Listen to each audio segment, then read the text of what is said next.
Hey folks, today's show is sponsored by Squarespace. Squarespace makes it easy to turn your idea into a unique website, showcase your work, publish content, even sell products and services of all kinds in just a few clicks. You can customize everything from look and feel to settings and products using beautiful templates created by world-class designers. And there's nothing to install, patch, or upgrade ever. Head to squarespace.com for a free trial, and when you're ready to launch, use the offer code WTF to save 10% off your first purchase of a website or domain. The future is coming. Make it brighter with Squarespace. Yeah. All right, let's do the show. Lock the gate!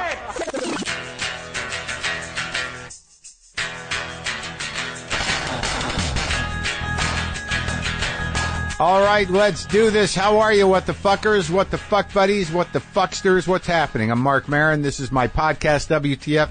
Welcome to it. Welcome to the show. I'm recording this a little ahead of time, just so you know that it's not as fresh as usual. It's not as freshly baked as usual. This was recorded, about a week ago because my buddy Brendon, my producer's on vacation. So, I don't know why I have to, there's no reason. You would never know the difference. It's just like, I just want you to know, because if something goes down, which everything, there's always shit going down now. There's never any, maybe we'll have a 3-day run where shit doesn't go down. So basically the reason I'm giving you this info that it was a little, further back that I recorded this than usual is that, if something horribly tragic has occurred, and, the only thing that's left on earth is the ability to post a podcast, that I didn't know about it. So, I guess it wouldn't matter. Wouldn't have any listeners anyways. Let's say that most of the communications in the world are they go down, except for this podcast. I can offer you no help, no information about what's happening out there. I can't, because I pre-recorded this, but Godspeed to all of you. And, get out and start foraging. I guess that's what it's come to. I hope you stash some money, because I had no idea this would happen. Okay, so did I mention today on the show, Duncan Jones is here, the film director. He directed, you may have remembered the movie Moon with Sam Rockwell, and he did Warcraft, and he did, Source Code, and now he's got a new movie out, which I enjoyed. It's called Mute. It's going to be on Netflix. It's going to be available on Netflix tomorrow. He co-wrote and directed this. And I've talked to him before. I talked to him years ago in another manifestation of media and another manifestation or incarnation of myself. Back in the day, Break Room Live. It was shortly before I started the podcast. So I haven't talked to Duncan in a while. I liked him then, and I enjoyed talking to him this time.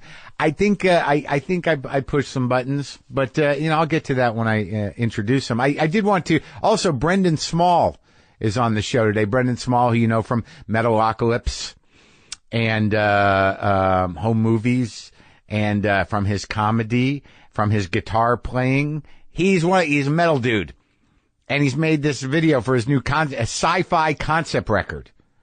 Yeah, that's what's happening. And, he'll explain it. The odd thing is that now this has become sort of a science fiction themed show, because Duncan Jones is also a sci-fi guy. His films are sci-fi, and now I got Brendon on here with his sci-fi guitar work and his new sci-fi video for the guitar work and a sci-fi concept record. And I think if there's one thing you know about me is, I'm not a sci-fi guy. I think I've only seen 2 Star Wars. To be honest with you, I have very little interest in sci-fi of any kind. Though I'll read, I don't know that what the comics that I did read, when I did read them, were sci-fi. I don't think that Hellblazer is really a science fiction comic series. It seems like a practical manual for those who are aware of what's really happening in the world. Yeah, that's what Hellblazer is. John Constantine is just somebody who's dealing with what's really going on in a way that, that has a handle on it. Just, it's a sort of a self-help series, that Sandman. I guess, that Hellblazer. I guess Sandman is kind of sci-fi. I guess it is, but it's more, romantic sci-fi somehow. It doesn't involve aliens and spaceships, really. Different scapes, levels of things. I like Blade Runner as much as the next guy. And, I talked to Duncan about Blade Runner. I like Blade Runner because that's not so far in the future. Maybe I enjoy sci-fi if, people still, move through the world like humans. Like there's still some grit and some dirt to it. That it's not a complete alien scape. And spaceships do nothing for me. Zero. I get no thrills from spaceships.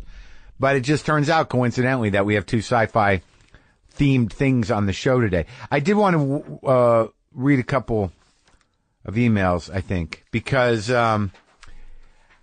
somebody responded. There's a couple of reactions. Like this one, corrections on your pronunciation and ... Now, see that right away when I see that subject line, the and ...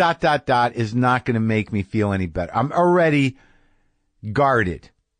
This is just, I'm bringing this email up because it's about how these things make me feel, even though maybe she had a good point. Maybe her heart was in the right place. Hey, Mark, Osage County is O like OH and Sage, S-A-G-E, like sage. You say something like Osage. That is what I said. I said Osage.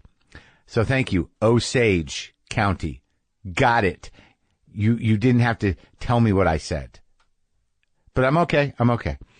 Almodovar. You said Almodovar. See, now I think that's nitpicky a little bit, but, cause I don't even know the difference. Almodovar, and I said Almodovar. I'm still, I don't know, 6-1 maybe. But I appreciate you're trying to help. You talked to Gina Rodriguez about being a Latino. That would be Latina if you are talking about her or women. I know that. I know this is helpful, but and then she writes, not trying to be a dick or more accurately, a cunt. Ruth with a smiley emoji. I'm glad you added that last part because that made me laugh. It freed me up a little bit. And thank you for and because you added that last part, the self-deprecation and knowing from probably living a life of being a corrector that you have to soften it because, it's right to do it, but it's a tough position to be in. It's a tough place to be, the grammar police. It's right. It's righteous. It is very basic and respectful, but, from the reactions you get that you qualified it a little bit with the funny thing at the end. But you were being kind of a dick, really, still. But thank you. Here's another one. Emails/text falling through the cracks. Mark, I was ecstatic to hear someone else talk about this problem. I am the worst at forgetting emails and texts. Today, I got a call from someone whose email I completely forgot about, in which she asked for help with a client on a fairly urgent matter. I felt absolutely horrible when she called, even more so because this was already on my mind from your podcast this morning. At least she called to follow up instead of assuming I was ignoring her. I'd already been reading a book called Getting Things Done, The Art of Stress-Free Productivity by David Allen, and this email slip-up made me stop everything and put the practices he advocates into action. I created a folder in my inbox called for review/action. I went through my inbox and moved anything I haven't responded to yet to this folder. Hopefully this will help, at least for work emails. I have some personal emails that I never responded to, but I meant to, and the memory of those sometimes haunt me. I will think of them randomly, which causes intense stress and anxiety. One email in particular from about 4 years ago still weighs on me occasionally, but now it is way too late to respond. Text, I have no hope for responding to these. I vote we all start calling each other again. Regards, Amy. Now, obviously I brought something to that reading, but I don't know about you listening to that, but what was that email 4 years ago? I mean, I appreciate the sentiment of this whole thing, and I'm glad that we're kindred spirits, but what was that email that's still weighing on you occasionally from 4 years ago, and it's too late? You can't just leave us all hanging like that, Amy. What was it? Okay, listen, Brendon Small, good friend of mine, great guitar player, has a new music video coming out on Funny or Die. It's sci-fi, but he talks about it. It's from his last record, which is a sci-fi concept. Let's talk to him about it. Sci-fi Brendon Small right now.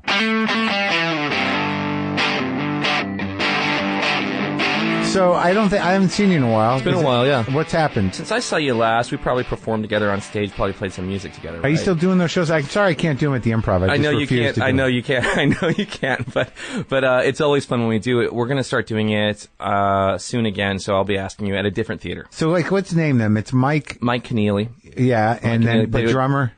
Joe Travers. Those guys are both ex-Zappas. The Dweezil Zappas. Mike Keneally played with Frank Zappa. Right. And Joe Travers played with Duran Duran. He played with Dweezil Zappa. And what about Eric the Johnson. bass player? That's Pete Griffin. So Pete Griffin, yeah. He plays in a lot of different bands. He's a great bass player, and he plays in a band with one of the guys from Mastodon too.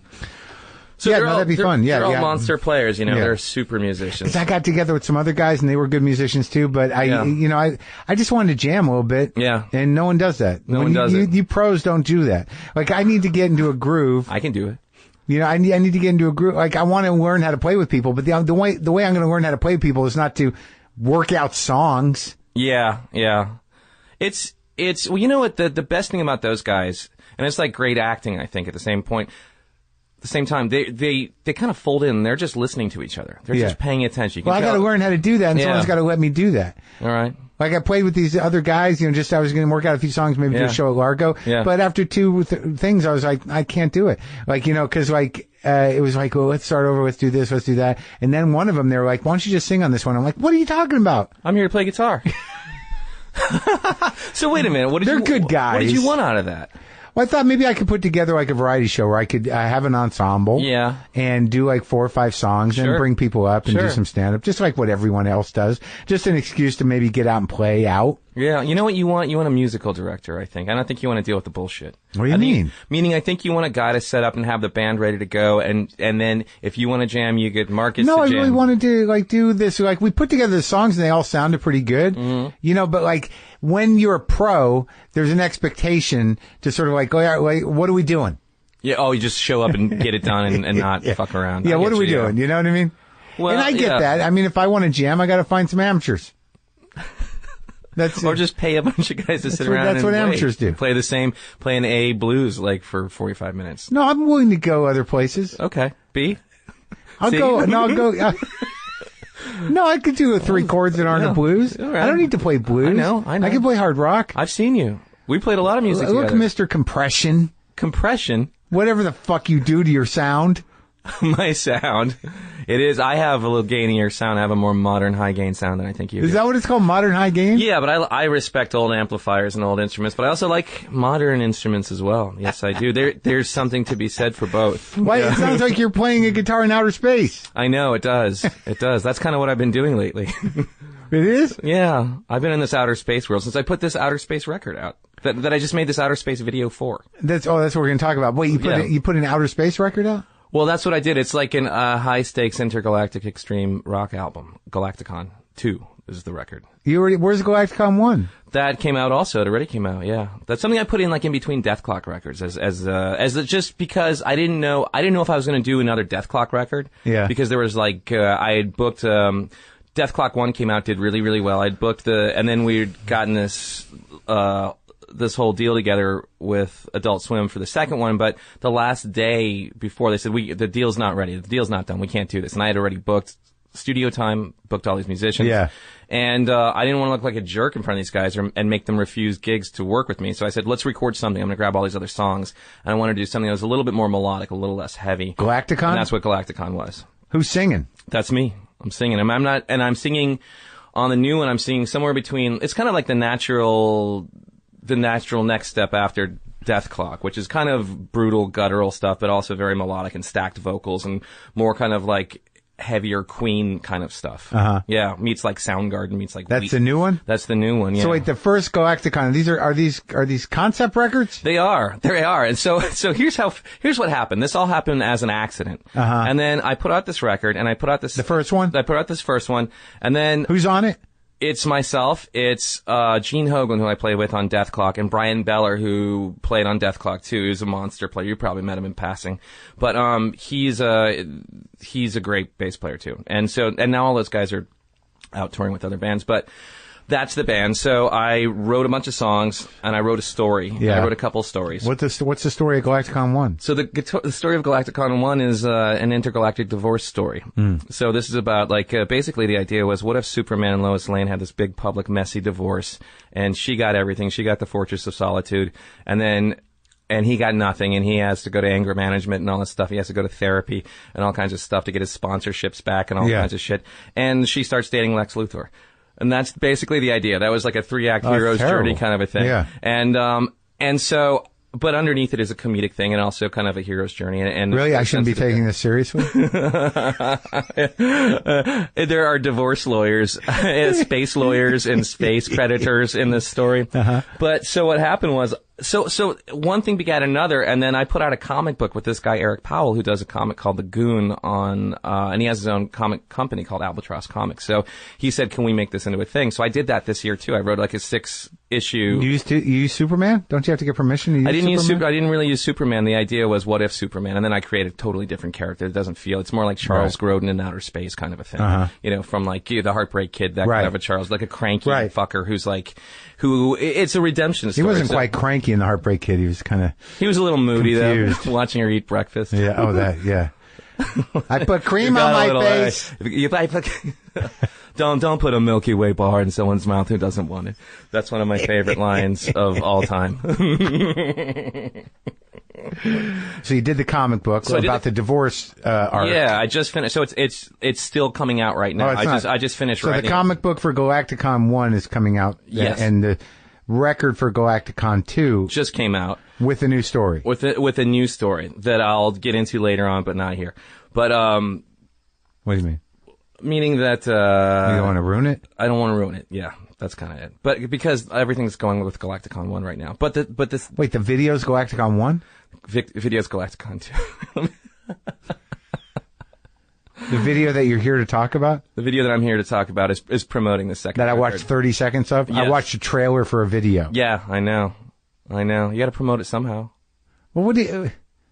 But just put the video out. I'm going to, but I have to make people watch it. I have to let people know that it's happening at some time. You have to create an event. You have to show people where it shows up, because there's no like MTV anymore. Right. All right. So, and videos are hard to sell, by the way. Videos are hard to what is find it money supposed to do. to sell?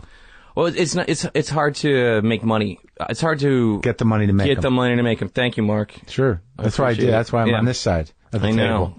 But it's hard to raise money. That's what I'm trying to say. So here's the thing: is that this all comes back to you in some strange way. As I was listening to the Roger Corman episode. Yeah. And it was a really inspiring thing. You know, I've been lucky enough to be paid by networks to do stuff for a long time, but every once in a while I want to do my own stuff the way I want to do it, how I want to do it. Right. And that's what this whole project is. Right. And so raising money is really funny because everybody turns into Ed Wood. You're baptizing all your friends trying to get $40,000 to make something. And, luckily I got a lot of sponsors to chip in, and I got, Megaforce Records, who I'm working with, to chip in, and I got Loot Crate, and I got a pinball company, Stern Pinball, who I do the voices of. I'm the voice of the Metallica pinball game. And the, Aerosmith pinball game. And do you do their voices? I don't do their voices. I play an obnoxious character who just taunts you, like like at a dunk tank. That's kind of what. It's pretty much exactly that voice. Come on, you can do better than that. Like that kind of a horribly annoying voice. And I got those guys to help me make this video. So there's a lot of people got their got a taste. Exactly. The thing is, I wanted to do something that was only like available to be done. Almost like, Dogma 95 is like all this restriction-based thing. I wanted to do something like a sci-fi fantasy video using all practical effects, meaning no CGI at all tactile things. That's the Corman angle? And that's the Corman angle. And also, so instead of Dogma 95, I want to do Corman 82. Anything that was available in 1982, I can do with this video. So that's the idea. So my brother luckily works in makeup effects, and he builds creatures, and he's worked on Jim Henson stuff. He worked on Hellboy. He worked on all kinds of different movies. But he's really good at what he does. And it was a good opportunity for us to partner together and just get our hands dirty and have paint on our pants when we go home and all kinds of stuff like that. So we use this old technique from like Flash Gordon, the movie, where they had these aquariums filled with ink. and you use them for these really cool science fiction skies. So all those skies that you're seeing, even in that 30-second trailer, are generated through a 50-gallon aquarium. And it's just the gift that keeps on giving. We keep using it for all these really cool moments, and it's really outer space, and it's tactile, and it feels like it's really there. And we built spaceship models, and we built robots, and we built weird silicon whale creatures with glowing eyes and fucked up stuff like that. And it's a really crazy, fun place to be. And we found a standing spaceship set that I guess James Cameron built 20 years ago, 30 years ago, like up on the 5 somewhere. Yeah. And it looks really cool. They shot the show Firefly there. But we just wanted to light it really cool, like science, almost like Heavy Metal, the comic book, but up on its feet. Right. Or in this case, my comic book totally up on its feet. So that was the idea.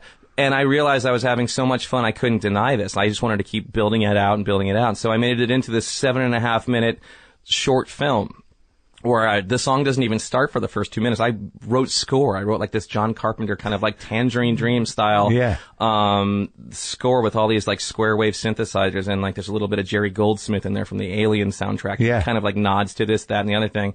And then the song comes in, and then I figured I'm not even gonna cut into a second song that's on the record at the same time. Why not? I'm here. I showed up. We have paint all over ourselves anyway. Why don't I just continue this out? And so it ends with this big epic outro of this other song on the same record. So it's just a big advertisement of just eye candy and fun and sci-fi and escapism. And that was all because I forgot you can just go out and start doing stuff. Right. And that's what that Corman interview kind of told me. Right. You know? Yeah. Because no one's going to pay me to doing that stuff. Sometimes I just got to stand up and say, okay, here's what we're doing today. You know? And everyone's like, okay. Well, the 30 seconds I saw looked good. It looks really cool. Well, God forbid, you're coming on the show, and I know it was at short notice. Yeah. That maybe I could see the whole. I can show it to you right now. I could have showed it to you beforehand, but we just started talking. I have a computer here and everything. I can show you the whole damn thing. Well, maybe I don't want to spoil it. Maybe yeah. Because the first 30 seconds look pretty good. Mm-hmm. Look really good. It looks really cool. We shot in anamorphic lenses. Are you getting more nerdy as you get older? I mean, you seem like I don't. No, I mean, it's the same nerdery that's been there. It's just, at some point, it's the same thing as the guitar. Look, everything is a guitar as far as I'm concerned. You know, you learn how to play it. There are like certain things. Would you ever play that guitar? That's a Fender Strat. Of course I would. It's like an 86 Strat, but it's got no frills. No, I have a 54 reissue with a baseball bat neck that sounds really great with maple. Do you play it? Yeah, of course I do. I've used it on recordings. Oh. The trick is that you surround yourself with all guitars are good. Yeah. You just, I'm never going to kick a guitar out of bed. They're all good. Do you need any pedals before I get? Yeah, I do. I'll take a look through your pedals. But yeah, nerdery is part of this whole thing. It's just, again, at some point you go. I know your brother was in that racket. Yeah, he's been doing it for a long time. Racket. He got started with this guy, Gabe Bartolos, who's known for doing like the Leprechaun series, Basket Case, these B movies, but he also does the Cremaster cycle, the Matthew Barney stuff, that super artsy, crazy stuff. Oh, yeah. It's this crazy cross section of the Minotaurs? Yeah, like weird, like dancing goats and crazy shit, and there's all this testicle related shit. Mm-hmm. So yeah, I am getting nerdier, and I want to learn more. And honestly, it's just like guitar. I want to get better every day at shit. Don't you? I mean, like, don't we want to just learn something new? Yeah, I'm thinking about taking guitar lessons. Yeah? Yeah. Are you really? Yeah. I buy them online, and I sit for like a half hour to 45 minutes every morning and try to learn new stuff. From who? Nerdy fusion guys. Really nerdy stuff. You buy them, though? They're that special? They're very specific? I buy one and it lasts me 3 years to like get through it, to be able to put it under my hands. Really? Yeah. Wow. Like improvisational thinking stuff and fretboard knowledge and just going back to basics constantly. Yeah. Yeah. I mean, just seriously, like just going like, all right, let's look at my picking. Yeah. Oh, really? Let's just go back down to just like the mechanics of everything, because you're working in millimeters. Uh-huh. There may be a better way to skin a cat or something, you know. Oh my God, I just want to learn a couple new riffs. It's fun. You're allowed to do whatever you want with it. There's no wrong answer. You know what I mean? I just want to get out of my... I know, but you can play. My circle of riffs. That's fun. That's true, because we do plateau. Yeah. You know? Yeah, I just want to see how far out I can get. I got a big blow to my confidence just playing with these guys. Oh, yeah? Why? Because, I don't know, because I think I can play, but I don't know. Can I play? For how long can I play? Listen, you can play... I think here, half the time I think we start talking about guitar, you're just fishing for compliments from me. What? And I think I think I deliver them every time, and they're just not a good enough compliments. No, I need a boost. All right, fine. Mark, you can play. We played together live on stage. Yes, we have. You can play. You can question answer. You can listen. You can. I think the most important thing you can do as a guitar player is be able to bend a note and give it a little bit of life. And that's the thing that makes a guy from Guitar Center playing on a Sunday versus a guy that's actually. I can do that. I know you can do that. That's why I think you're good. All right. Because it's almost like we're so close to picking up that guitar. I know, we're so close. But it reminds me of starting out comedy. Yeah. Sometimes we don't start out you're a guy with a real personality on stage. You may have started out that way, or you may have started out trying to copy one of your heroes. A little muted. Yeah. I don't think I did much copying. But I mean, you probably had inspiration. Sure. You probably thought, what does this guy do? I might have been a little hicksy at one point. Exactly. So that's where we start out with comedy, and that's where we start out with guitar. You got to learn how to impersonate your heroes a little bit so you can kind of find your own voice. So, all right. So, when is the video up? Is it just called Galactic? It's called Galacticon. Galacticon. And, the song is called Nightmare, and it's a partnership between myself and Funny or Die. So it's going to show up on Funny or Die March 22nd. This may be up. I don't know. Yeah, we'll see. So it's either out right now or go check it out on Funny or Die. Thanks for coming by. I'm sorry I was late, and thanks for saying that I'm a good guitar player. You're welcome. And good to see you. Good to see you.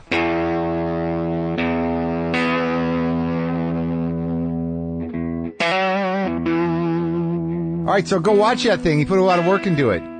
His sound is too, I don't know what, it's something, you know what I mean? It's the same with the science fiction.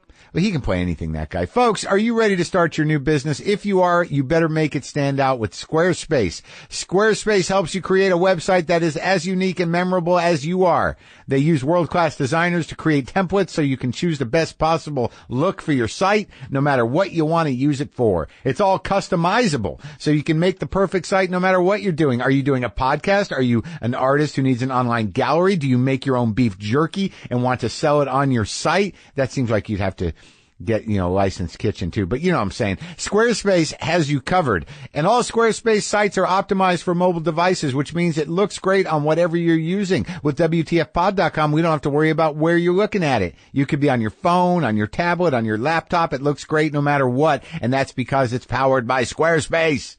The Squarespace controls are simple, and you should have no problem designing or updating your site. But if you ever have a question, Squarespace's award-winning 24/7 customer support is there to help. Destiny is calling. It says you need a new website. Make it with Squarespace. Head to squarespace.com for a free trial, and when you're ready to launch, use the offer code WTF to save 10% off your first purchase of a website or domain. That's squarespace.com, offer code WTF. All right? Okay. So, Duncan Jones, sci-fi. The theme continues. Duncan Jones has a new film out called Mute, which he co-wrote and directed. It will be available on Netflix tomorrow. I enjoyed the film, and I like Duncan. But this time, okay, here's the deal. He's a great director. He's a great artist in his own right. But between you and me, his dad is David Bowie. His dad was David Bowie, and I think many of us who love David Bowie and miss him, obviously, who are fans, the loss of David Bowie was profound and sad. And there was part of me that wanted to talk a little bit about David Bowie, and not in a way that what I thought was intrusive. So, but I knew it was probably inappropriate. Not inappropriate, but probably something that Duncan didn't want to do, which was true. But I kept kind of doing it, and he handled it very well. And at one point, we were talking about I just wanted to clear this up, because in listening to it, I mentioned Sam Peckinpah, and I mentioned a Sam Peckinpah movie that had Bob Dylan in it, and that movie was not The Wild Bunch. It was Pat Garrett and Billy the Kid. He played Alias. That's all. That's my little pet peeve. But enjoy this, because it wasn't real tension. He was a little worked up anyways, but we had a lovely conversation about movies, about his work, and every so often I did try to bring up his dad. But I think it worked. That's what I'm telling you. It's a good interview. I enjoy the guy. I think we could be friends. I don't think that anyone got hurt here. I don't know, though. I feel good about it. This is me and Duncan Jones.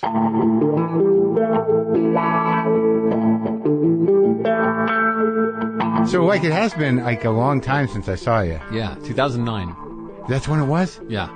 Really? Yeah. So that was right towards the end of whatever we were doing there in the break room. Yeah. Yeah, I don't know. I remember... It was, my memory's bad. That's okay. I wouldn't expect you to remember, but I remember you, and I remember talking to you, and Yeah. I know why we were talking. Yeah. But that whole time period, it's sort of like, I don't know where it was in the arc of whatever was going on there at the time. I knew Yeah. if it was 2009, which is when we started this, Yeah. but we talked about Moon. That's right. That was the first film. Yeah, Sam Rockwell in a spaceship. Yeah. I liked the movie. I remember I liking the movie. Yeah, no, it's done me well. It has? At the time. Yeah, absolutely. Because, like, it got a lot of critical acclaim, and Got people dug good him. acclaim, and people still love it today. So it's been remembered, which I think is a good sign. So has it found, like, an audience in that world of sci-fi nerddom? Definitely. That's an important. They'll hold on to it forever. They'll make sure it stays vital for the rest of time. Absolutely. And I know Sam gets talked to, whenever people talk to Sam, they always bring up Moon. That's one of the first things they talk about. Oh, really? Yeah. And it's funny because in the new movie, you see Sam briefly in a couple of moments. That's right. There's several Sams. Yeah. In one clip, which is sort of funny that. But before we get to the new movie, like, so you walked in, you said you're more angry than you were back then. I was a young, naive, open-eyed. Oh, really? Guy when I came and saw you on my on Moon. Oh, really? So like, usually people do I'm the an young. angrier dude. Really? People usually do the young and angry thing. No, I went the opposite way. Is it because of the world? I think it's the world and life and it's just been a wild ride those last 10 years. Yeah, so you're starting to realize like it doesn't always work out. Yeah. It doesn't work out the way it's supposed to. The way you think it should. Maybe it's working. No, Mark. The way it's supposed to. The way it's supposed to happen. See, that disposition that is a sure recipe for anger. Exactly. This is not how I want it to be. Yeah. Well, I don't know. I think we only spent a little bit of time together last time, but so let me get some. Let's do the standard. Like, where do you live now? I live here in LA. My wife is actually from Pasadena. In fact, she grew up a couple of blocks from here. I know, it's back right. when this neighborhood wasn't quite as nice as it is now. It's still true. It's like I have mixed feelings about that. Yeah. She grew up in Highland Park? Yeah. Really? Yeah. Your wife did? Yeah. So did you tell her you were coming to Highland Park? Oh yeah, she wanted me to make sure that I got back safe and as quickly as possible. It is a little better than that now. Yeah. So, and she went to what? Then she moved to Pasadena? Yeah, I think, her dad was in the U.S. Navy, so they moved around all over the country when she was growing up. Oh, no kidding. Ended up back here. That's wild. Yeah. So you actually, by default or by, one degree of separation, you have history in my neighborhood. Absolutely. A couple blocks from here. I gotta bring my son in here at some point so you can see where his mom grew up. How long you been here? Since Source Code, which was my second film, which was about 2011, 6 years. I've been out here for about 6 years now. Really? Yeah. And do you like it? I'm grudgingly growing to love aspects of it. Uh-huh. I think that's. And you where moved here from London? I lived in London before that, but with the films we traveled so much, so we did. I was in Montreal for one film, then Vancouver for another. This most recent film, we were in Berlin for a year. So you went to Berlin, huh? Yeah. Now, where did you grow up primarily? Again, all over the place. But why? Your mother wasn't in the army, and your dad was. My dad was traveling though, so it's kind of like the army. So you were with him most of the time? Yeah. No kidding. Because I was trying to put it together. There was some weird. Your mother lived out here for a while. Yeah. Yes, that's correct. Do you? Are you guys talking? You're not talking? No, not since I was 13. Really? And that holds. Mm-hmm. No, absolutely. Really? But you think that has anything to do with why you're angry? No. You just find it safer not to talk to her? Or you just she was a corrosive person. Oh yeah. So that's interesting. So you don't talk. I only know one other guy in my life that has completely not talked to a parent. Right. Just that I'm done with that. Yeah. And it's just not getting any better. There's no resolving it. and that's just the way it is. Absolutely, that is correct. But it doesn't. You don't have. It doesn't drain you in any way. No. Oh. No. I was fortunate in that when my dad was traveling and I was with him, there was this amazing woman by the name of Marion Skeen who was actually came into my life when I was 2 years old to look after me. Oh yeah. And she was there. She was basically essentially my mother growing up. Was she like a nanny? Yeah, she was. And she died while we were making Mute. So my dad died the year before we started. She died while we were making it. But I also had, I've started having my family. So my son was born just before we started. Wow. My daughter's coming right now. So. Wow, that's a lot. Yeah, it's been heavy. Well, I mean, you're getting both sides. Exactly. You got to make room for the new guys with the, make some space from the old ones. That's a heavy few years, man. And you're making a movie. How long was your dad sick? Because, I mean, none of us obviously knew details, and I'm sorry for your loss, and I'm sorry for everybody. Yeah. Everybody's loss, because his death was a very big hit for I think a lot of us. Yeah. I'm not comparing myself to you, but he's just, you always thought he'd be there for some reason. Listen, if you don't know and the information's not out there, then I really would want to respect the rest of my family who haven't put that information out. Sure. Well, there were rumors that he was sick, but I mean, you knew that, he knew. He knew he was sick. Yeah. And he made that last record. Yeah. No, there was an amazing effort by him to, keep focused and produce something that meant a lot to him. Well, I think then, if you don't mind talking about it a little bit, not the death necessarily, but just the fact that, because there's, when you grow up with somebody like David Bowie as your father. Yeah. We don't know anything, but it seems to me, you seem like a pretty well-adjusted guy. We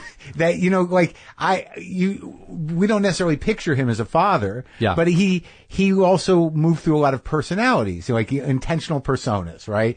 But the one you knew was probably much different. Yeah, I sort of saw him, as he naturally was in his native state. Yeah, which was what, a proper English guy, just a nice guy, yeah, absolutely a nice guy. Yeah. And and he was a good father. He was a great father. Yeah. Yeah. No, I was I had an unusual upbringing, but not a negative one. Traveling on the road, watching the shows, seeing Clockwork Orange at too young an age. But you must have been on film sets. There must have been something that inspired you. Where were you when he did Man Who Fell to Earth? I mean, yeah, no, I came out to New Mexico, right? Yeah, absolutely. I grew up there. They were doing that when I was there. Oh, really? I was a kid though, but that's where they shot it, right? Yeah, absolutely. Yeah, and that's why there's I was out there for that. I mean, obviously I was very young, so it didn't have an impact for me as far as making me want to make movies. But as I got older, I was on other shoots. And those were more impactful. Yeah, with who? With what directors? Who did you like at that time, or were you you started registering? Jim Henson, obviously, when I got older for Labyrinth. Right. So you're a real sci-fi guy.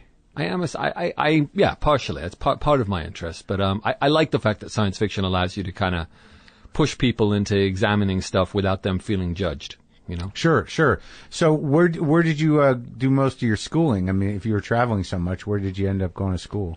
Well, we were in Germany for a little while, so there was an American military academy there, and then in Berlin. In Berlin, yeah, back in the 70s. So, how long was that? A few years? That was like a year and a half or something. When he did Heroes.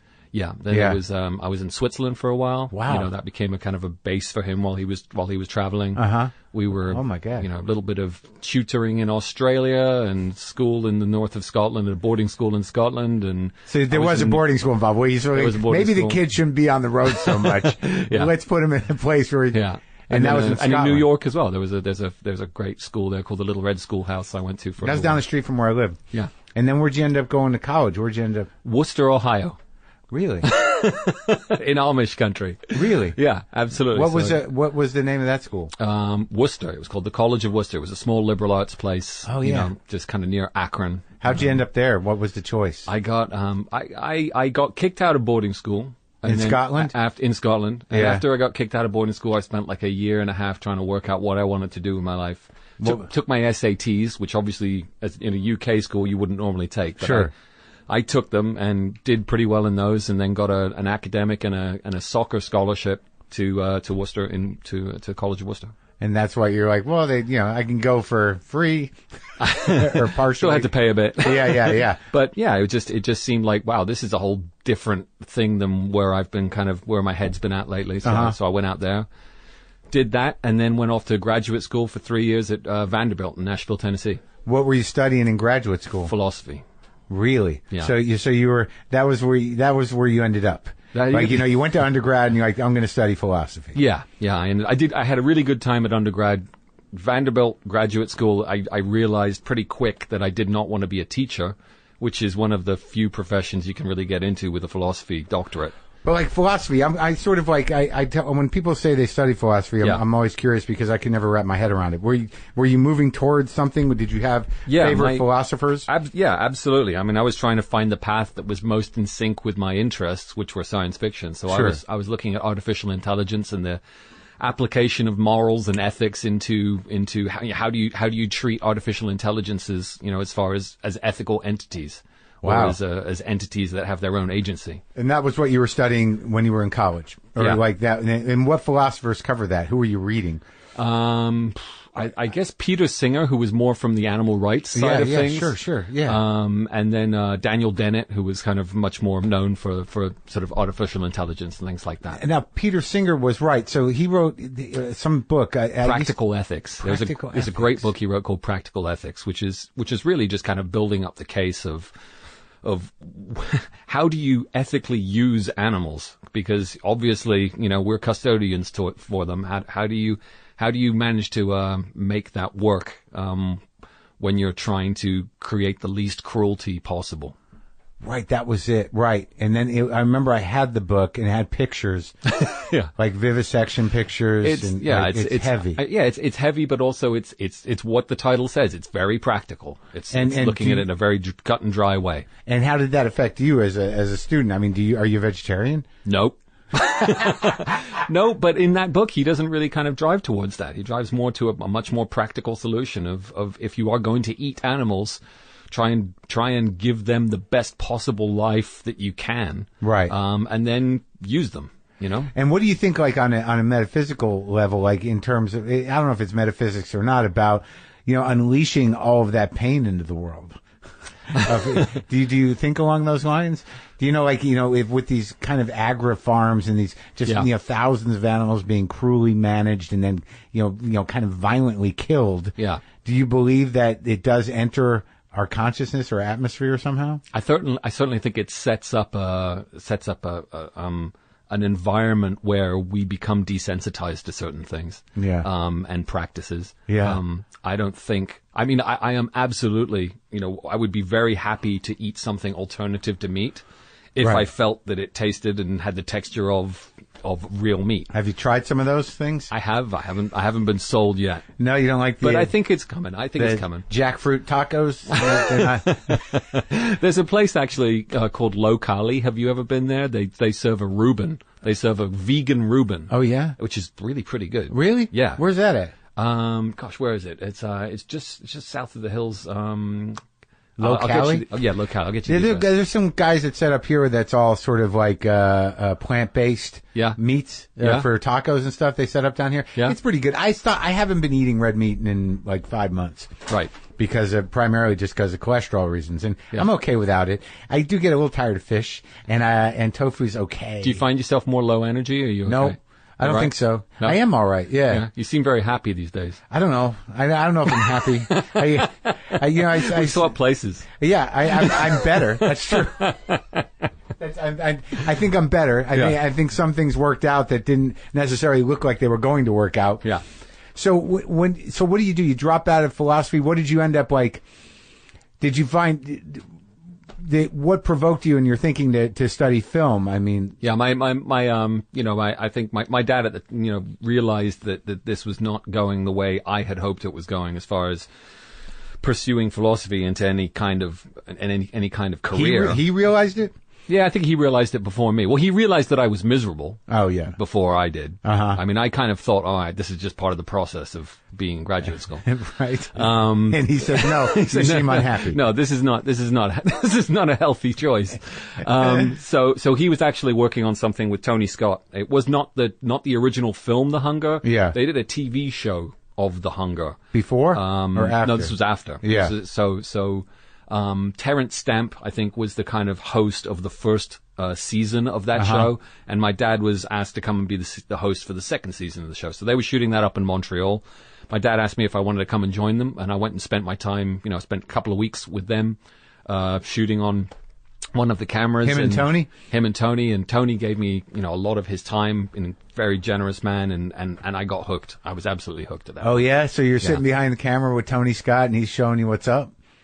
In a sense, Yeah. yeah. What did you learn from him in that moment, or was it just more of an impression? Yeah, it was an impression, and just the excitement and creativity of making movies, and just how much fun it can be. Yeah, and how obviously there's a blueprint. When you've got a script and you there's a way to do it. But at the same time there is the actual activity of doing it. Yeah, and the improvisation and just the fun that you can have on the day. It's a great blend of art and being able to be creative, and at the same time jamming with a bunch of other people. Right. The sort of group effort, the ensemble, actors, gaffers, all the people. Everybody. Lighting, ADs. Catering. Yeah. Oh, yeah. Very important. Everything. Absolutely. Food. Crafty. Gotta have it. Got good crafty. Yeah.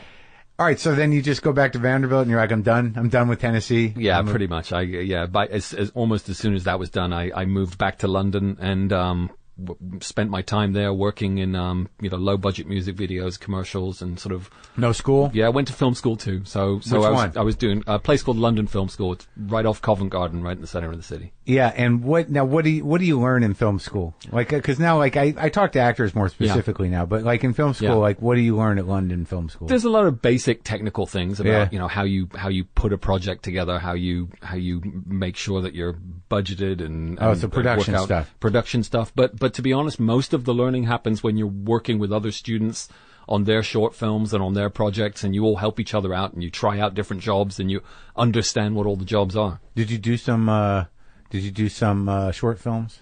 Yeah, I did. I did some short films. Yeah. What were the early Duncan Jones short films? One of them was a Celtic love story in Welsh and Icelandic language. So there was no English in it.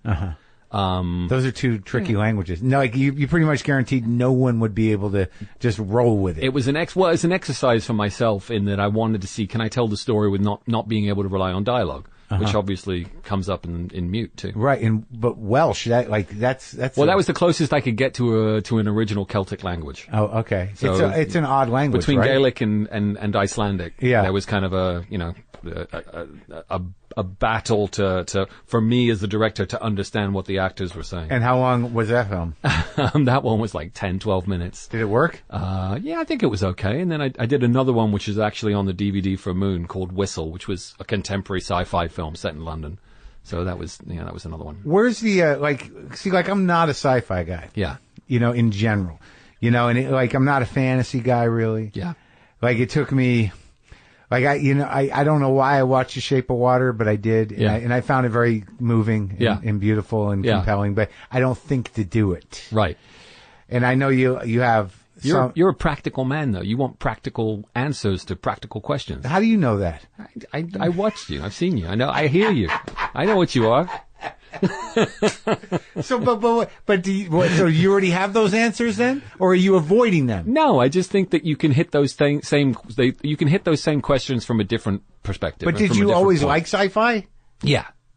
It was just your thing. Yeah, absolutely. And I think I enjoyed this. I enjoyed the fantastical elements of it before I realized how useful it was as a tool to get to practical things. So you got to go to space to get to here? I think it's a different perspective. You get a chance to look at things in a different way.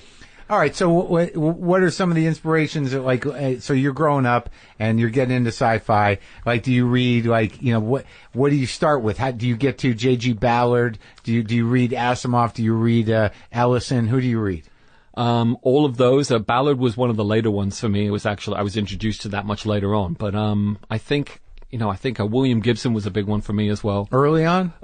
Yeah, as soon as I read Neuromancer, I mean, my dad actually gave me Neuromancer to read, and I thought that was just the bee's knees. That was the big one. That was the one where he discovered the internet. Yeah. He sort of came up with everything that we know today. Put on the goggles, we're going in. I read those. I felt like I had to read those. Yeah. Like, there were ones that for me, there were ones that were referred to me by people that I kind of respect, that were like what I met certain highbrow expectations I had. Because there were other ones, like, what's that guy's name? Harlan Ellison? Yeah. But, like, you know, I tried to read him, and people love him, and there's hundreds of books, and he's an interesting guy. Yeah. But there was such a sophomoric approach to women and sex in them that I just, like, I'm like, but where's the literature here? I mean, maybe the device is great, and maybe, like, as a device writer in science fiction, he's a genius. Yeah. But I couldn't get past the prose. Yeah. No, I can get that. I mean, did you get anything more out of maybe Philip K. Dick or something? Or? Well, yeah, I mean, I could read that because, like, you know, the ones that, is that Android's Dream of Electric Sheep? Yeah. So he did the original thing that Blade Runner was based on. Yeah, I read that because he's, like, you know, he's lean and poetic and, you know, thoughtful. There was he could create a tone with his language. Yeah. Right? Yeah, absolutely. Same with Ballard, I think. Yeah. And I've always dug Burroughs, and Burroughs will go to space occasionally. Yeah. Ballard had this amazing house actually just down the street from Shepperton Studios in London where we shot Moon. And I was always amazed whenever you drive past it. It is the most quaint, normal looking cottage. Of course. I mean, like, I think all those guys with the it's like Tolkien too. Like, I never was a Hobbit guy, but, like, he seemed like just a proper guy who lives in a cottage. Yeah.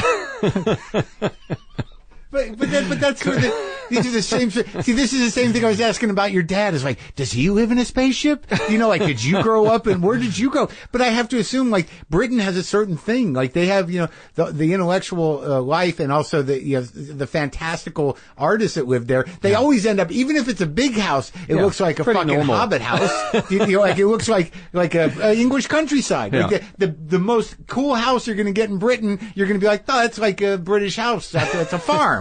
Right? Yeah. You know, like your dad didn't live in, like, some modern fucking weird. He did not. We never lived in a big modern crazy house. You lived in an English house? We lived in other countries, but it was never. They were never crazy houses. Yeah.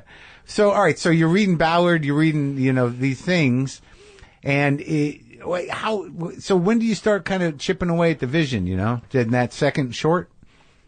No, I mean, I was always interested in making films, even if it was just sort of as a hobby. Right. You know, one of the things, I never really got into music. It was never something that felt like a natural fit to me. Yeah. I think I kind of pushed away from it. But one of the things that I always did enjoy. You pushed away from music. Yeah.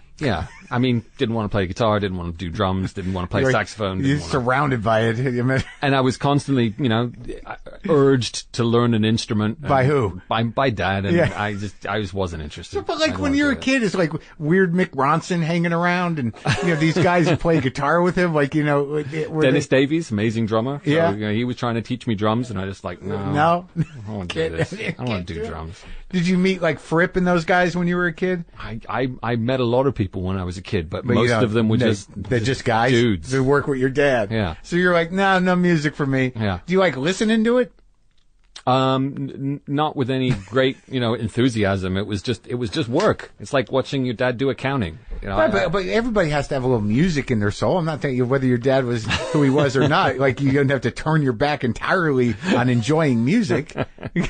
Nothing resonates. No classical. I listen to a lot of CNN.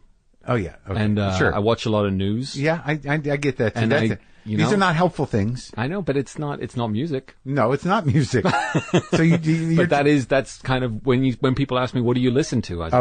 You tell me. I listen to Marc Maron. And yeah. Oh well, thank you. NPR. Oh, good. CNN, MSN.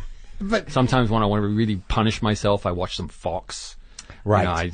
You never think to listen to music. No, not really. Huh. Doesn't that strike you as odd? No, it's almost too obvious. Like, oh, you mean like, so there's two kinds of people. Like, there's people who grew up with, and this is just an analogy. Yeah. Like, people who grow up with fathers who smoke. Yeah. Either they smoke or they're totally hate against smoking. it. Right. Yeah. Same with booze, same with anything. So, because your dad was immersed in music, you're just sort of like, nah, it doesn't register. Doesn't register with me. But he also spent a lot of time with me with cameras and teaching me how to film and edit. I mean, he got me this beautiful little, Super 8 camera when I was a kid. Yeah. And taught me how to edit, and that I loved. So, from an early age. And was he always on board? Did he like you through, like? Yeah, I think so. In fact, I think he was waiting for me to get back into being interested in film when I went off on this academic jaunt. Oh, really? Yeah.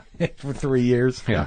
But I think it seems to have served you somehow. I mean, I have to assume that studying philosophy at a graduate level for 3 years has got to do something.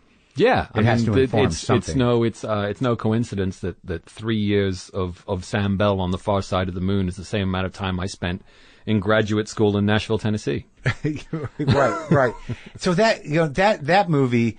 So you just went right into film. You didn't have any other interests in your life that you were thinking about pursuing? Oh, I dipped my toe into computer games. I worked at a computer games company in London for a couple of years when I was there. Early on? This was actually just after film school. Right. So I was trying to pay the rent with working at this games company.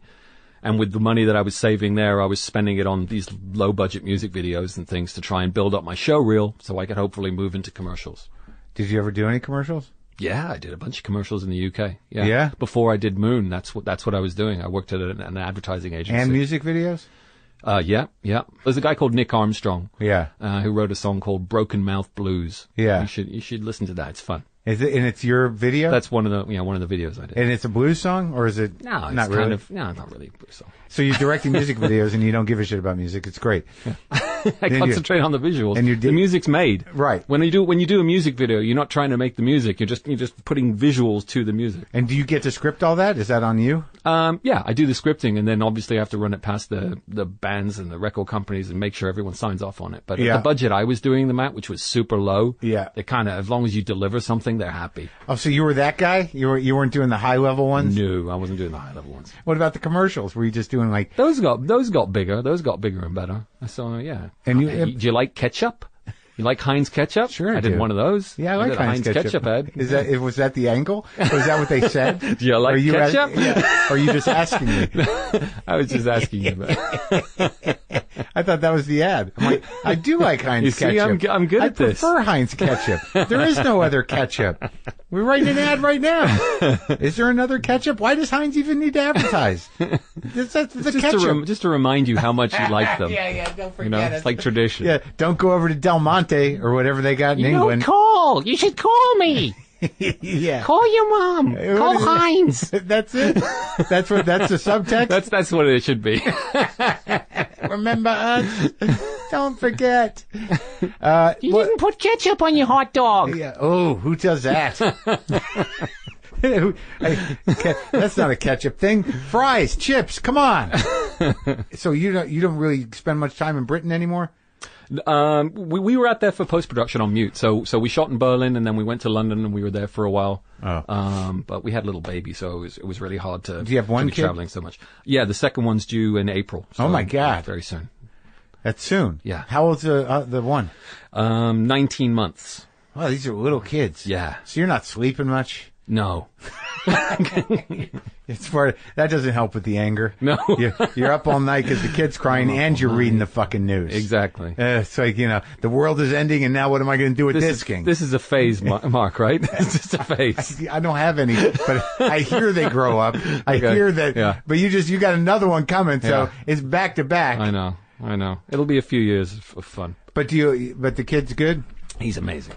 All right, so let's get to, so with Moon, how long did you, but I have to assume that when you're doing commercials and music videos, you're learning this shit. You're learning your way around a camera. That's why I wanted to do it. Yeah. Right. Especially on the lower budget level, because you get a chance to experiment and try crazy, stupid shit, and hopefully it all comes together and you pick out the stuff which is working and you realize why people have turned away from stuff that doesn't work. Right. And you learn that in a hands-on way, and you can fail without it costing anyone a lot of money. Exactly.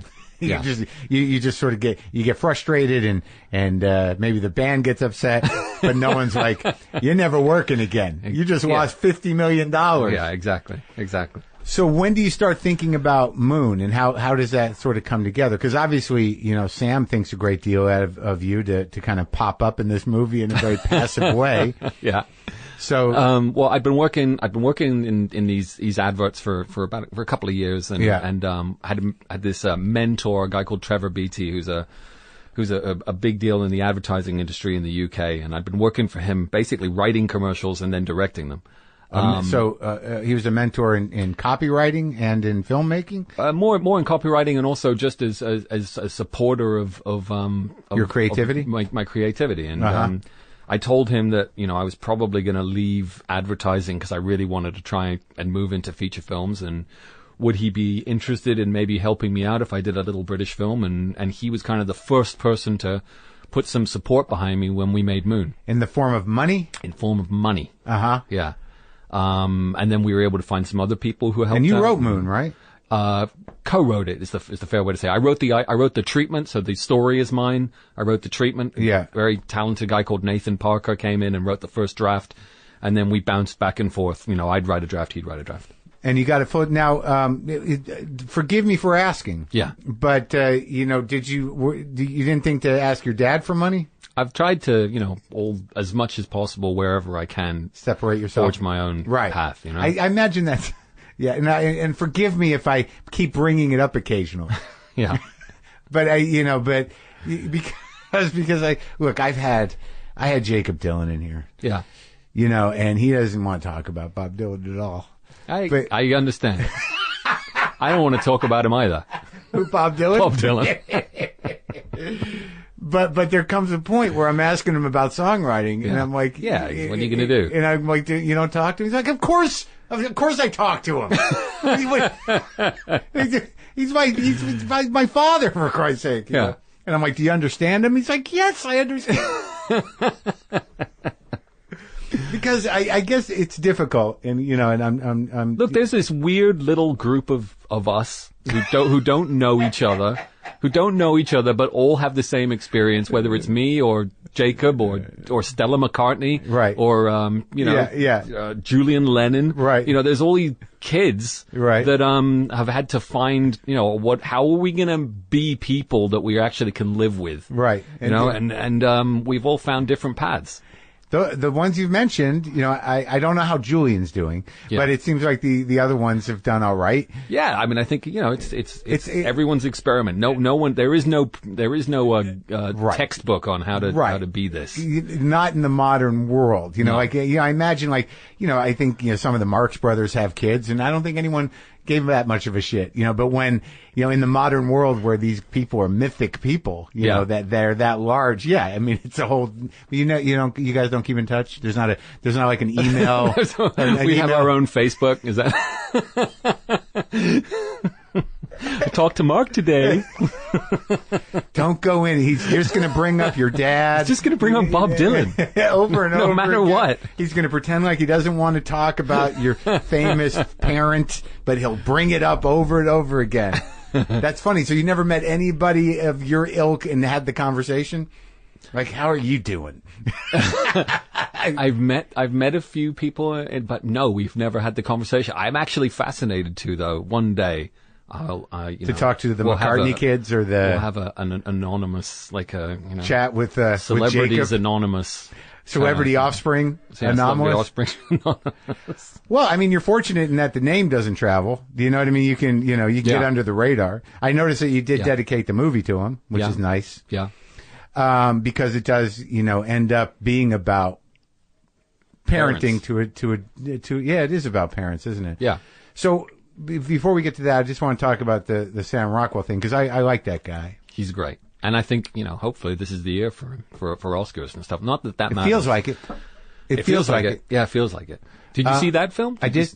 I did. I saw it. He's amazing in it. He's great. Yeah, he really did and it. Frances McDormand is mind-blowing. Great. But but Sam did something that he never did before, is that he shut something off. to turn something else on. You know what I mean? Yeah. Because Sam is great, but he relies on a lot of Sam juice.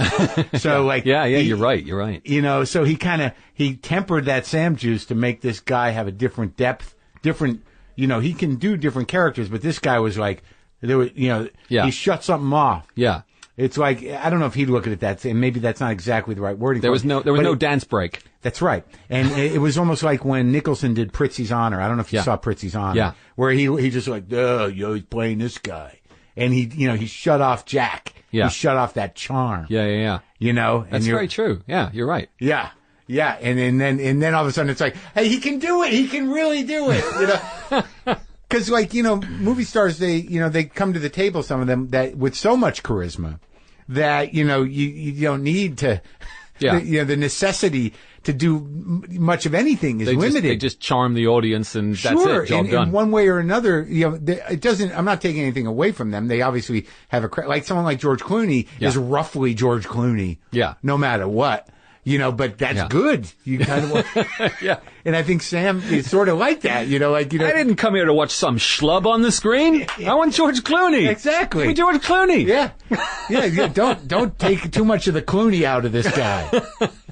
But he's got a lot of range too. It's very interesting that, because I've had that conversation before with people or maybe just with myself, where, you know, a movie star fundamentally can be a great actor, but you're always going to sort of see them. You know, there are character actors that sort of get lost in everything, and they don't have the same sort of like level of intensity or the same level of them as movie stars, but they just kind of move through characters in a different way. But like Brad Pitt or Clooney or some of these other cats, like they can do all these other characters. Yeah. But let me give you an example. Yeah. Paul Rudd.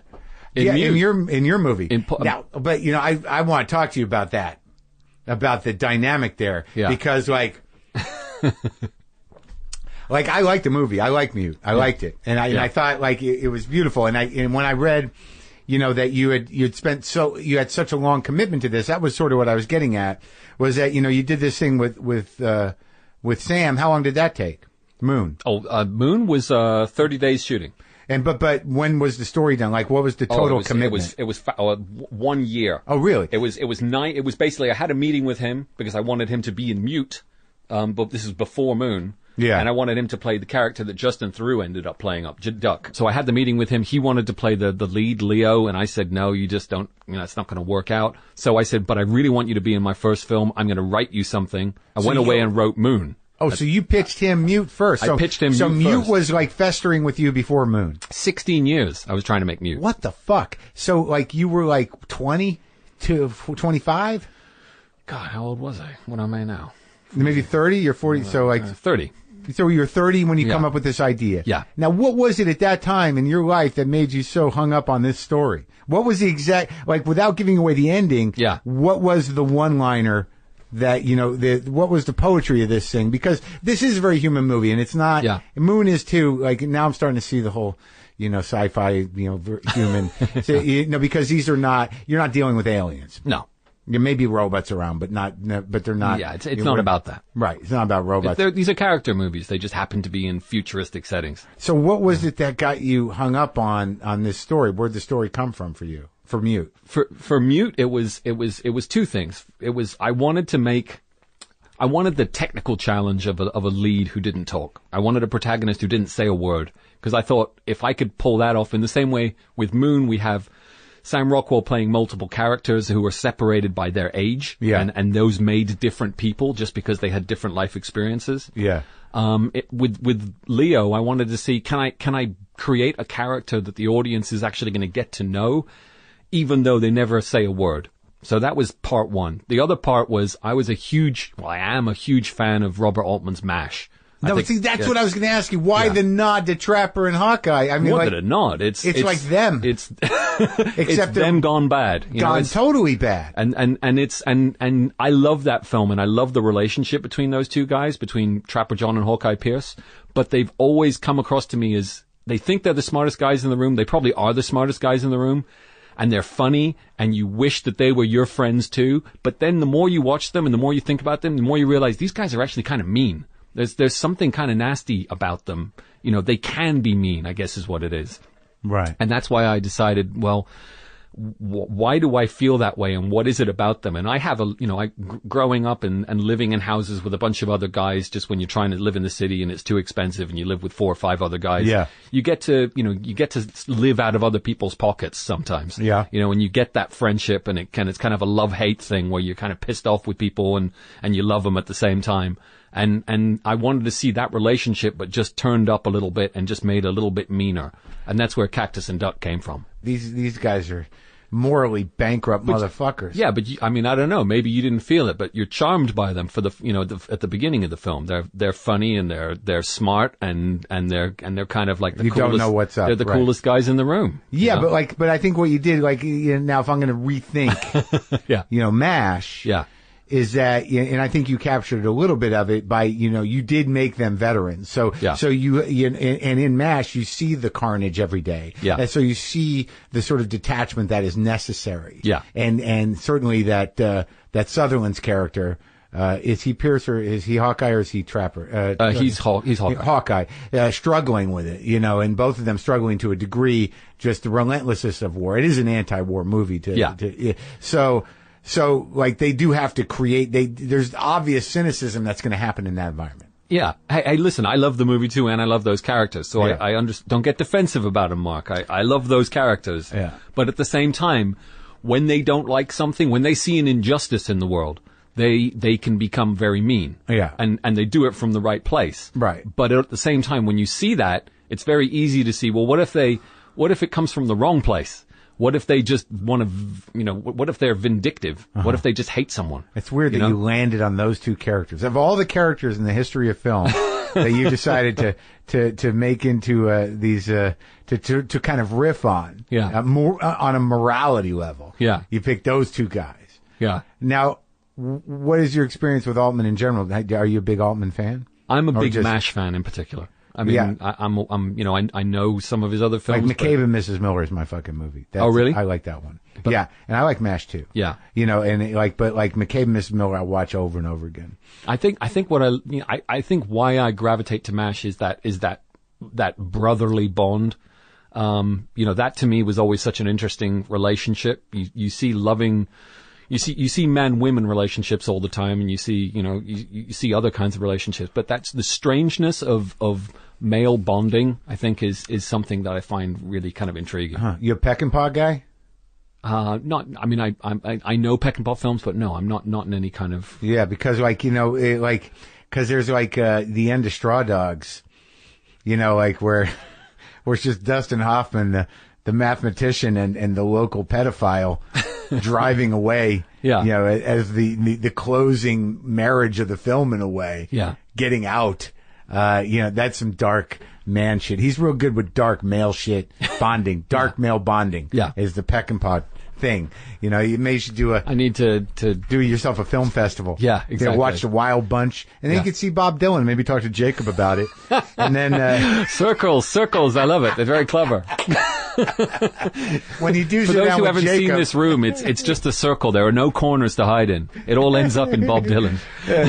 Doesn't everything? Really? So, but okay, so because I'm wary to give away too much about the dynamic, but yeah, Paul Rudd, who, as we were saying before, a movie star who's generally cute. Yeah. Starts out cute here. And when I felt him starting to get menacing in the movie, I'm like, I don't know if I'm going to be able to I'm not going to be able to suspend my disbelief to believe that he's a fucking monster. Yeah. But he gets there. You get there. Justin Theroux, I'm never clear about anyway. So for him to shift morally or be a monster, it was too easy to be like, yep. Yeah, okay. Of course. Yeah. I think he might really be like that.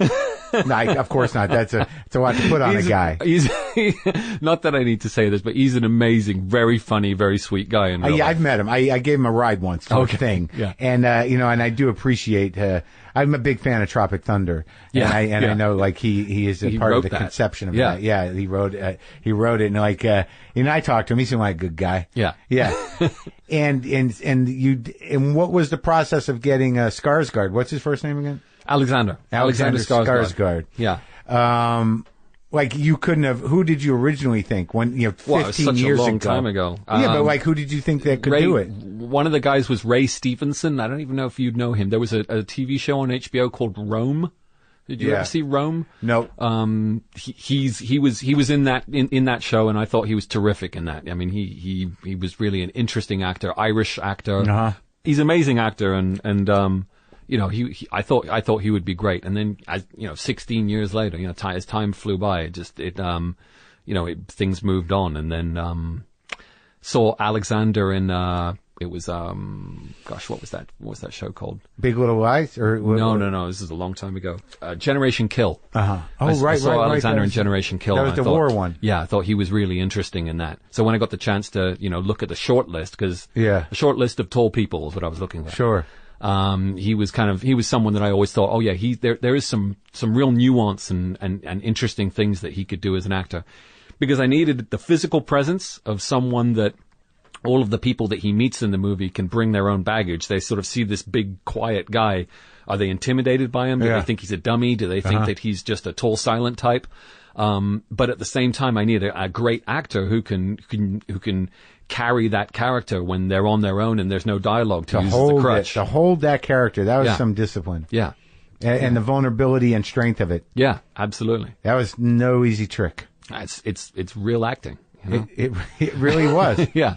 And what was it like being on the set with that? It's great. In between takes, he was talking as much as he could. Is that true?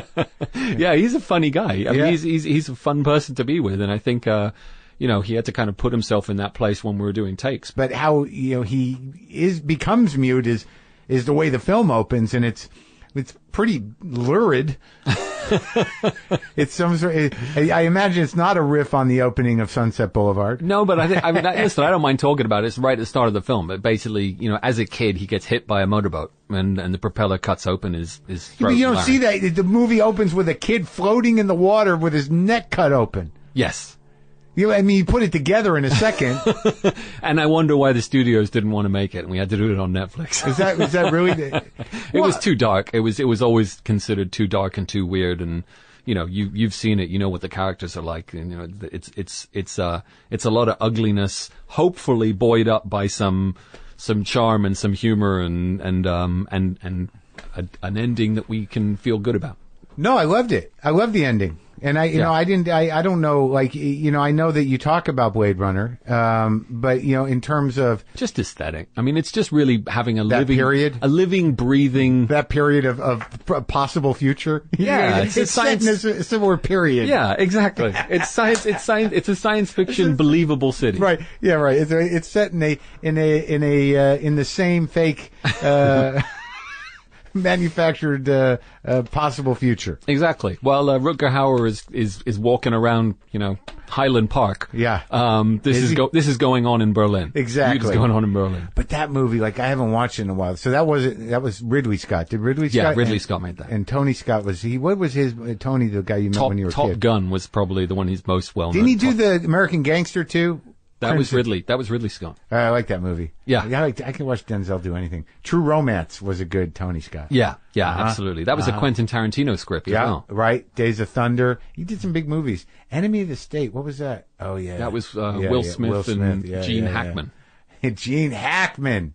Yeah. Why did he retire? I know. He's so fucking good. French Connection. Oh, yeah, anything. The guy just had a thing. Yeah.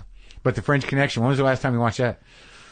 Probably not that long ago. It's great, just right? For mood and tone. I think we kind of watched it as part of sort of getting ready for Mute. Oh, that's right, because you're driving he's chasing the... Yeah, you see? Yeah. The looking up and chasing. Yeah, exactly. Yeah, that's from French Connection. I know it. I immediately knew it. Yeah. I immediately fucking knew it. Yeah. And then Paul Schrader's Hardcore as well was a big inspiration for this film. Oh, my God.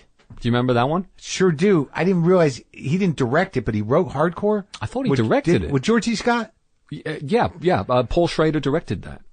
Oh, no wonder. I don't know why it didn't put that together. So that mixed with little sci-fi. That's kind of what I was going for. That little Lee Marvin from Point Blank. You're right. He did it. Of course. Why? Of course that's fucking... I don't know why I didn't put that together. I just talked to Nick Nolte in here. Oh, really? Yeah, because Paul Schrader, The Affliction, Taxi Driver, Autofocus was him writing and directing it. I think he did the third Exorcist, maybe. God, I didn't know about that. I think, but wow, man. See, that just blows my mind because of course that's a fucking Paul Schrader movie, right? Yeah. Or hardcore? Yeah. I mean, that's straight out of his. I mean, why wouldn't what he does? But but you can see the inspirations now of kind of where it's at. I mean, it's not a science fiction movie in that there's some technology and it's all about how that affects the world. It's not. Right. It's a 70s noirish thriller that happens to take place in the future. I talked to Elliot Gould in here too. Really? Oh yeah. I would die to have Donald Sutherland and Elliot Gould watch this movie. That would be my dream. Oh yeah. Just to be a fly on the wall with those guys watching this movie. I wonder what, Elliot's kind of he's a circuitous talker, yeah. A loopy dude. Yeah. It's sort of semi-spiritual kind of, yeah. Ongoing, you feel every time you talk to Elliot, because I had him on my TV show, yeah. that you're entering the conversation mid-conversation. You know what I mean? Right when you start, you're like, whoa, wait, what? Back up, wait. Yeah, where are we coming from? What are we talking about? Exactly. That's his trip, and then you think it's your fault. Yeah. You're like, wait, okay, I got to follow this. So now the shooting it. Yeah. That must have been kind of tricky. So I mean, you did shoot in Berlin. Was that necessary? Maybe not 100%, but it was necessary for me. Budgetarily, or no? I mean, it would have been probably cheaper to find some other Eastern European city to shoot in, but it seems like a lot of it was on set. No, half and half. It was 50% in sets that we built. Yeah. At Studio Babelsberg, where Fritz Lang shot Metropolis. Oh, so there you go. So that's amazing. So but did you go there on purpose? Yeah. Because of that? Yeah. Ah. Okay. So you got a little mysticism going. Well, I don't know if it's mysticism or just I got a filmmaker chubby about the idea of being at But you're telling me you didn't think there was magic in there? No, I don't believe in that stuff. No. How can you be fucking every goddamn... Oh, my God. All right. And then the other half of the film was shot in locations around Berlin. So, yeah. and what's the beauty of being in Berlin is that we were able to find places that we would have never have thought to look for. What is Berlin like now? It's amazing. It's this incredibly dynamic, fast-changing, artistic city that really is right now, I think, at the crash of Eastern and Western civilization. I mean, between all the Eastern European and Russian immigrants coming into Berlin and all the Turks coming up and then those from the West who want to come there for some kind of artistic inspiration.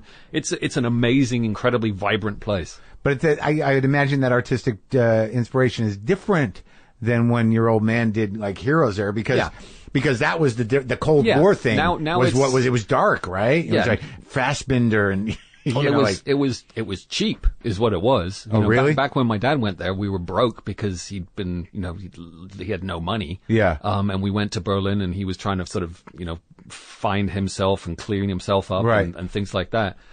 These days it's more of an artistic mecca. It's kind of just somewhere that a lot of people want to go so there's light. For inspiration. Absolutely. It's I think people want to go there because they want to be inspired, whereas we went there out of necessity. Yeah, and it was dark and gloomy, and what was coming out of there felt like that. The tension of the Cold War and the disposition that was left over from the Second World War. But I would say in all cases, whether it was back then or now, it's always had this really interesting energy. It feels not an energy in a supernatural way. Why are you so against that? I mean, come on, you come from magic. Own it. It just feels like there is a sense that things are changing and people are excited about the change there. Right. It's interesting though that you don't have any of that, and I don't always either. I'm not a full believer in mystical ideas, but the idea of making science fiction movies is magic. Movies are magic. Now I'm watering down my you go to where Fritz Lang shot Metropolis and you're just sort of like, just a nerd thing. Not like, now we can pull some of the energy. Yeah. No. I will Yeah, be a conduit for this power. None of that? No. All right. All right, dude. So what about now, since this was something that evolved in your mind, why the Amishing? Did you get that from the movie Witness? No, that was 4 years in Worcester, Ohio, Amish country. So that's where that came when I was from. at college there, and when I was thinking about the film, and why is this guy in the future not able to talk? Surely the technology would exist, as you see in the film. But to me, it made sense. Well, it's probably a religious reason, and if it's a religious reason, what religion is it? Amish makes sense. Why did the Amish end up in Germany? Well, in the same way that the Jews have come to Israel because they've been called to come back to the homeland. In my crazy idea of the future, the German politicians have wanted to draw all Germanic people back to Germany to try and reinvigorate, cultures and traditional German morals, and they've asked the Amish to come back to Germany. That's the backstory. That's the kind of, my idea is that after Angela Merkel and the mass immigration of other cultures into Germany, there would be a backlash, and that backlash would involve far-right German parties asking white Germanic people to come back to Germany. The Amish were originally Germanic? Switzerland, Germany, Is that true? Really? Yeah. And they came over with the big need to have the Midwest farmed. Like, why did they end up here? I think it was like a second phase of freedom of religion and the chance to live their lifestyle the way they wanted without being interfered with. Right. And America seemed to be the place to do that. And I think that, if I'm remembering properly, the book, The Great Plains, that there was sort of an open invitation to people that were able to farm in rough terrain to come and have land in the States if they would figure out how to make the fucking land work in the Midwest. Wow, yeah, that makes sense. Yeah, that's where you get Scandinavian, that's where you get winter wheat. Yeah. That these people that come from generations of farming hard land, they're like, we'll give you some if you can come make it work here. Yeah. So the Amish. Well, now why, when you're scripting it, what's the decision to not include some of that rich, bizarro backstory? There's only, you want to make a movie tight. You want to make a movie tight. We did shoot some stuff. We had some things that were there to fill that out, but just in the editing process, you go to the core of what is the story that we're trying to tell. Mm-hmm. I like the way that they're there's several movies for evil intent and also for good reasons have the trinket, recurring trinket. Yeah. Yeah, you like the trinkets. I like the recurring trinket that ties where the whole movie gets tied together with the trinket. Yeah. Rosebud. Yeah. It's a sled! She just ruined that movie for spoiler words on the Citizen Kane. It's a fucking sled. It's a sled. Sorry, but too early, too soon. Yeah, but believe me, now that everything's available, people will accuse you of spoiling movies that are 50 years old because they haven't gotten to it yet. Yeah, Fuck you. You can't talk. You can't talk about anything. It's a sled. Scheider kills the shark.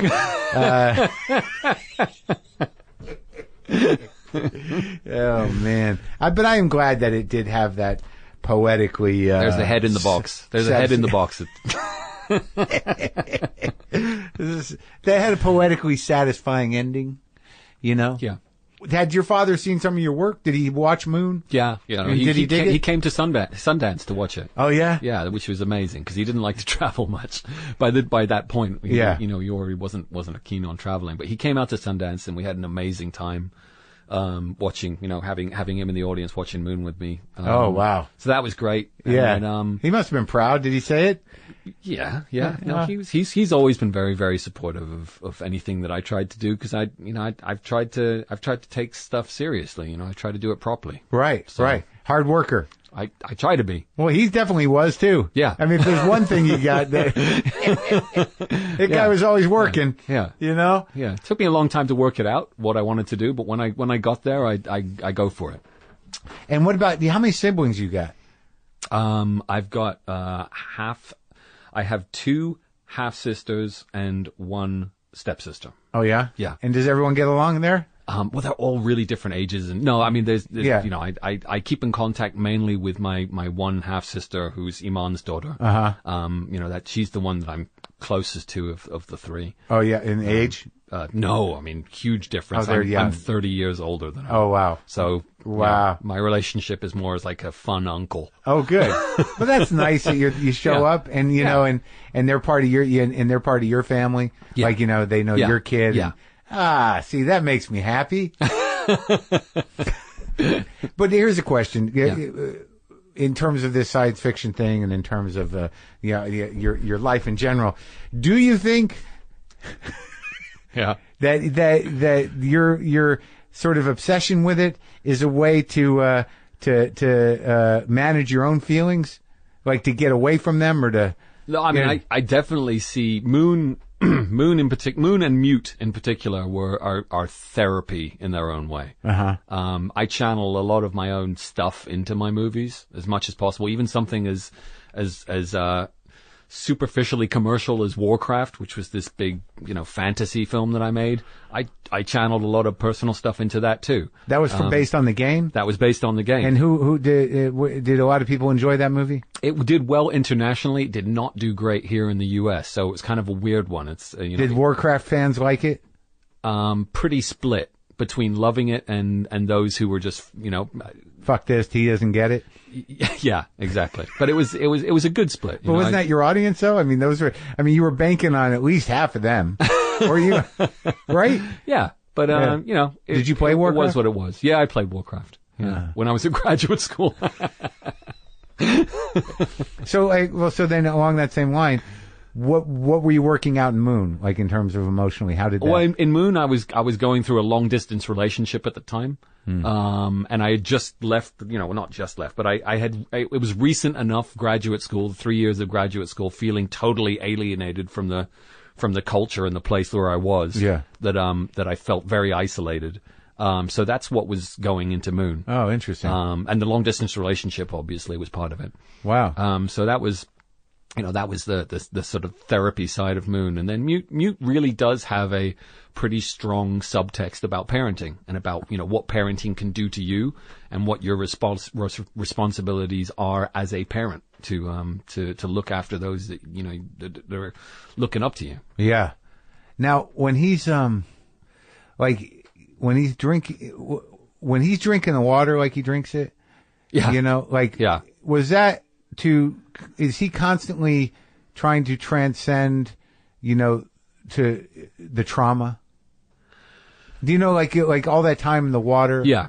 Well, the fact that water, again, the film begins and ends with water, really. That was something I took away from I think it was a talk that Takeshi Kitano gave about movies. You know him, Beat Takeshi? He's the Japanese actor and director. Worth looking up his movies if you haven't seen any of his. He's fantastic. Yeah. What was it talking about? It was really just about how going back to sort of spiritualism, but not believing in it, but just that there isn't. You want to make that clear. He doesn't believe in magic. No, I do not believe in this. No spiritualism. But, he's got a math brain. But but I do like the idea that that life comes from water, and in telling stories, I think that there is something which feels fundamentally right about a film or a story that begins at water and ends at water. It's that circle that you're talking about. Sure, that cycle. Sure. So I tried to make that work in Mute. And the wood shop. That was interesting. Throw that in. He shows up with his hand carved bat. His big phallic bat that he's made about his love with dolphins on it. Oh, it's all fish again. Yeah, fish and dolphins also. You can breathe in and out of water. I mean, there are a couple of little semi hidden allusions to Dad and what he did, and obviously in Heroes there's this whole dolphin theme in that. So there's kind of stuff throughout the film that's a little more subtle. Well, I felt that I had to think that because it was in Berlin. Yeah. And that, he certainly had written songs about futurescapes. Yeah. But I didn't know there was a dolphin thing in Heroes. Yeah. What is it? It's in the lyrics. Oh, yeah, if dolphins could swim. Of course. Well, I hope I didn't offend you by talking about him a little bit. Not at all. and I love the movie. This is the fourth film I've made, and I always promise myself if people bring it up on my fifth film, I'm going to stab them. Really? Yeah. Is that really. is that part Mark, of what's making you angry? I won't bring it up. I won't bring it up. Really? But I think all people want, it's like, the weird thing is that I don't want you to tell me stories about him. Yeah. I want to know what kind of guy he was. Because all we know, we've got about 10 to choose from. Oh, there's so many books. But so many Bowies. You can choose your own. Right. So like when I got you, I'm like, does he just eat like a person? Does he, you know what I mean? Yeah. That's all. I'm not taking away from your talent. I love what you do. You become a fine man, a great director, and he was great at what he did. You're totally different, but it's nice to know that he was a good dad. Just promise me when my son has a career as a dancer that you ask him grandfather. all about me. Me. Just talk about me. I don't think I overdid it today. No, you didn't. Do you? No, you got away with it. Oh, thank God. I know there was you froze up for a second. I'm like, oh, but didn't stop me. No. Didn't stop me from weaving it in. You're a pro. And you volunteered the dolphin thing. I did. Thank you for doing that. Yeah, you're welcome. And it was great talking to you. Yeah, you too. Thanks, Mark.